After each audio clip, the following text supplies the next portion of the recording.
ஓம் முருகா போற்றி, கந்தா போற்றி, கடம்பா போற்றி, கதிர்வேலா போற்றி, அறுபடை வீடு கொண்ட முருகப்பெருமானே போற்றி போற்றி. என் செல்லமே, என் செல்ல குழந்தையே, நாளை ராம நவமியில் உனக்காக ஒரு அற்புதம் நடக்கப் போகிறது. இந்த முருகப்பெருமான் சொல்வதை கேள், ஆனந்த கண்ணீர் வரும் என் செல்லமே. மேலும் நான் சொல்வதை கேட்டுவிட்டு சந்தோஷமாக நிம்மதியாக தூங்கு. முருகா சரணம், முருகனுக்கு அரோகரா என்று பதிவு செய். பிறகு நான் சொல்வதை கேள். நிச்சயமாக உனக்கானதாகத்தான் இன்று அருள்வாக்காக உனக்கு அருள் பாலிக்கிறேன் என் செல்லமே. என் அன்பு செல்லமே, பனியைப் போல உன் மனதை மூடிக்கொண்டு வாட்டிக்கொண்டிருந்த கஷ்டங்கள் எல்லாம் இனி சூரியனை கண்டு விலகுவது போல உன்னிடமிருந்து விலகப் போகிறது. உன் மனதில் உள்ள கஷ்டங்கள் எல்லாம் உன்னை மூழ்கடித்து உன்னை நீயாகவே நகர விடாமல் செய்துவிட்டது. நீ யாரோ எவரோ போல் நடந்து கொண்டிருந்தாய். ஏனோதானோ என்று உன் வாழ்க்கை சென்று கொண்டிருந்தது. கவலைப்படாதே என் செல்லமே. இப்படிப்பட்ட இக்கட்டான சூழ்நிலையில் இருந்து நாளை நீ நல்லதொரு விடியலில் வெளியே வரப்போகிறாய். ஆம், சூரியன் பிரகாசம் வந்து பனித்துளிகள் எல்லாம் கரைந்து ஒளி பொருந்திய கதிர்களால் பனித்துளிகளை எல்லாம் கரைத்து அவற்றை விலக்கிவிட்டு பிரகாசத்தில் இந்த உலகத்திற்கு தருவதை போல உன் மனதில் இருக்கும் அத்தனை கஷ்டங்களையும் நீக்கிவிட்டு நிம்மதியானது ஒரு சந்தோஷமான வாழ்க்கை உனக்கு அமைத்து தரப்போகிறேன் இந்த முருகப்பெருமான். நீ எதுவாக ஆக வேண்டும் என்று நினைத்தாயோ, ஆம் செல்லமே, நீ எதுவாக ஆக வேண்டும் என்று நினைத்தாயோ அதுவாகவே மாறப்போகின்றாய். உன் வாழ்க்கையில் எத்தனை இன்பங்களை அனுபவிக்க நினைக்கின்ற அவ்வளையும் நிச்சயமாக அனுபவிக்கப் போகின்றாய். ஆம் செல்லமே, உன் சோதனை காலங்கள் எல்லாம் முடிந்து விட்டது. சோதனையை தாண்டி தாண்டி உன் மனம் பக்குவப்பட்டு விட்டது. யார் கோபப்படுத்தினாலும் இப்போது நீ கோபப்படுவதில்லை. எல்லாவற்றையும் புரிந்து கொண்டாய். விழி என்று நீ பக்குவப்பட்டு விட்டாய் என் செல்லமே. நல்லதொரு மனநிலையில் 1000 துறவிகள் அடைந்த பக்குவத்தை அடைந்து விட்டாய்.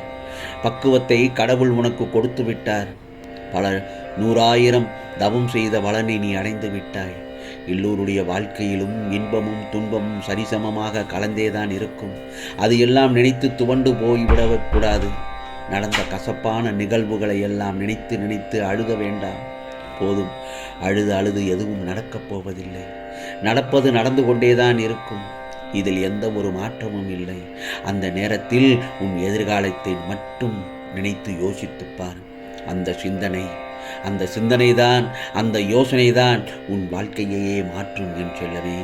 நிச்சயம் நீ மேம்பட்டு விடுவாய் என் செல்ல பிள்ளையே. நீ என்னுடைய செல்ல குழந்தை என்ற வெறுமையை நீ வெற்றுவிட்டாய். மனதளவில் கூட நீ யாருக்கும் எந்த துரோகமும் செய்யாமல் உண்மையாக இருக்கிறாய்.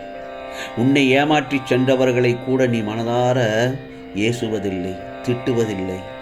உனக்கு நம்பிக்கை துரோகம் செய்தவர்களை கூட நீ அவமானப்படுத்துவதில்லை. உன்னை கைவிட்டு சென்றவர்களுக்கு கூட நீ சாபம் விட்டதில்லை. என் வாழ்க்கை ஏன் இப்படி ஆயிற்று, எல்லோரும் என்னை ஏன் ஏமாற்றுகிறார்கள் என்று முருகா முருகா என்று என்னிடம் கதறி அழுகிறாயே தவிர அவர்களை நாசமாக போக வேண்டும் என்று ஒருபோதும் உன் மனதார நீ திட்டியதில்லை. முருகா, நீ அவர்களுக்கெல்லாம் நல்லதொரு பாடத்தை புகட்டிவிடு என்றுதான் அதிகபட்சமாக கேட்கிறாய். இந்த நல்லதொரு மனதிற்காகத்தான் உன்னை என் செல்ல பிள்ளையாக வளர்த்து கொண்டேன். உனது இந்த நல்ல மனதுக்கு, நல்ல குணத்திற்கு நல்லதுதான் நடக்கும் என் செல்லமே. வாழ்க்கையில் நீ ஓடும் இடமெல்லாம் துன்பமும் கஷ்டமும் அவமானமும் உன்னை நிழல் போல் தொடர்ந்த காலம் இப்போது உனக்கு கடந்த காலமாக மாறிவிட்டது. கவலைப்படாதே. வெளிச்சம் என்ற நிகழ்காலத்தில் நீ பேரொளியாய் ஜொலிக்கத்தான் போகிறாய். நீ வெற்றி பெறுவதற்கு எத்தனை விஷயங்களை எல்லாம் விட்டு கொடுத்தாய்.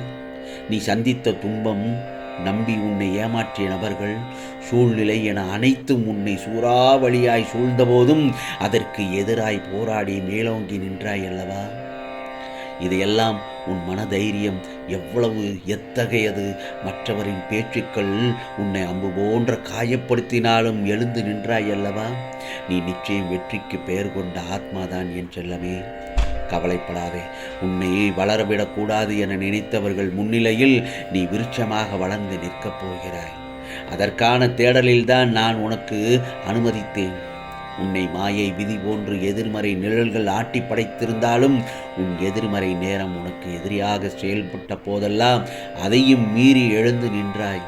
என்ன கம்பீரம் என் செல்லப்பிள்ளைக்கு என்று நான் அந்த சமயத்தில் இந்த முருகப்பெருமான் பூரிப்படைந்தேன். என் செல்லமே, என்றைக்கும் ஒன்றை மட்டும் புரிந்து கொள். உன் சுழற்சியான எண்ணங்கள் தான் உன் நிம்மதி தொலைவதற்கான எதிரி. அதனால்தான் மனதளவில் நொறுங்கி போயிருக்கிறாய் என்பதை இந்த முருகப்பெருமான் நான் நன்கு அறிவேன். நிச்சயம் நாளை காலை உனக்கான விடிவு காலம் வந்துவிட்டது. இந்த முருகப்பெருமான் நான் இருக்கிறேன் எப்பொழுதும். உன்னுடைய இன்றைய கவலை நாளை மகிழ்ச்சியாக மாறிவிடும். நாளை நல்லதொரு பொழுதில் நல்லதொரு நாளாக நீ சந்திக்கும் இடர்களும் துன்பங்களும் எல்லாம் விலகிவிடும் என் செல்லமே. நீ உன்னுடைய ஆரோக்கியத்தை மட்டும் கவனித்துக்கொள். அனைத்தையும் சமாளிக்கும் திறமை உன்னிடத்தில் இருக்கிறது. என்னுடைய ஒவ்வொரு வார்த்தைகளையும் சாதாரணமாக நினைக்காதே. ஆறுதல் தருவதற்காக நான் இருக்கிறேன். தற்போது நீ சந்தித்து கொண்டிருக்கும் பிரச்சனைகள் எல்லாம் நிரந்தரமானது கிடையாது. ஆம் செல்லமே, இன்றைய பிரச்சனை நாளை தூசி போல் காணாமல் போய்விடும். நீ வெகு நாட்களாக எதிர்பார்த்திருந்த அந்த நல்ல விஷயம் நாளை காலை நிச்சயமாக நடக்கும் என்பதை மறந்து விடாதே. நிச்சயமாக நடக்கும். நியாயத்தை மதித்து, நியாயத்திற்கு கட்டுப்பட்டு, நியாயமாக இருந்து, நியாயத்திற்காக பாடுபட்டு வாழ்கின்றாய் அல்லவா? இன்பம் என்றும் உன்னுடனே நிலைத்து நிற்கும். புது வழியை நான் காண்பிக்கப் போகிறேன். உன் கண்களை திறந்து பார்த்து விட்டாய். இந்த நல்லதொரு காலை பொழுதில் நிச்சயமாக இனி கவலை என்பது கிடையாது, கிடையாது, கிடையாது. உனக்கு துன்பம் வந்த பொழுதிலும் துவண்டு போன உனக்கு இனி தைரியத்தோடு எதிர்த்து நின்று அனைவரிடத்திலும் விட்டு கொடுத்து அனுசரித்து சென்று உன் வேலையை முடித்து கொள்ளப் போகின்றாய். ஆம் செல்லமே, உன்னை அனைவரும் சாதாரணமாக நினைத்து கொண்டிருக்கின்றார்கள். உன் வலிமை என்ன என்பதை நீ அறியாமை போல அவர்களும் இன்னும் அறியவில்லை. நீ என்னுடைய செல்ல பிள்ளை என்பதை மறந்து உன்னிடத்தில் சில விஷயங்களை செய்து கொண்டிருக்கின்றார்கள். உன் நிலை அறிந்தும் அனைத்தையும் உனக்கு சாதகமாக மாற்றி விடுவேன். கவலைப்படாதே. போதும் என் செல்லமே, ஏமாளியாக இருந்தது போதும். இனி நீ புத்திசாலியாக மாற இருக்கின்றாய். உன் அறிவுத்திறன் பல மடங்காக பெருக இருக்கின்றது. உன் வளர்ச்சி என்பது இனி அதீதமாக இருக்கும். மற்றவர்களுக்காக வாழ்ந்து வாழ்ந்து உன் நாட்களை நீ வீணடித்து விட்டாய். அன்பு அதிகமாக காட்டியதால் அதிகமான ஏமாற்றத்தையும் சந்தித்து விட்டாய். கவலைப்படாதே என் செல்லமே. இனி உனக்கானதெல்லாம் நல்லது நடக்கும். நல்லது மட்டுமே நடக்கும். அதுவும் நன்மையாகவே இருக்கும். ஓம் சரவண பவ. ஓம் சரவண பவ. ஓம் சரவண பவ.